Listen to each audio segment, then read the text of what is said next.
ఈ మధ్య వచ్చిన సినిమాల్లో ఫ్యామిలీతో కలిసి చూడదగ్గ సినిమా ఏదన్నా ఉందంటే అది ఇది మీనా సినిమా అనువాదం అనే విషయాన్ని దాచిపెట్టి త్రివిక్రమ్ జనాల్ని మోసం చేశాడని చెప్పి కాంట్రవర్సీలు క్రియేట్ చేస్తున్నారు.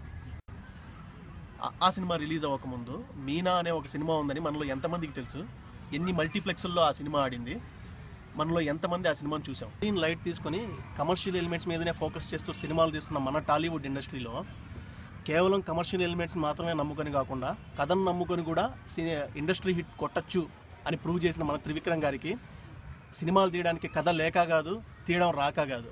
కేవలం తను అభిమానించే రచయితల్లో ఒకరైనటువంటి ఎద్దనపూడి సులోచన రాణి గారి రచనల్లో ఒకటైనటువంటి మీనాని ఇప్పటి జనరేషన్స్కి రీచ్ అయ్యేలా అందించాలని చేసిన ప్రయత్నమే అయినా 100 రూపాయలు పెట్టి సినిమా తీస్తున్న మనమే ఇంతగా ఆలోచిస్తుంటే కొన్ని కోట్లు పెట్టుబడిగా పెట్టి సినిమా తీసిన వాళ్ళు ఇంకెన్ని విధాలుగా ఆలోచించాలి. ఇలాంటి కాంట్రవర్సీలు క్రియేట్ చేస్తున్న అర్ధశతాబ్దపు అజ్ఞానుల మాటల్ని గాలికి వదిలేద్దాం, త్రివిక్రమ్ గారి మాటల్ని గుండెల్లో దాపెట్టుకుందాం.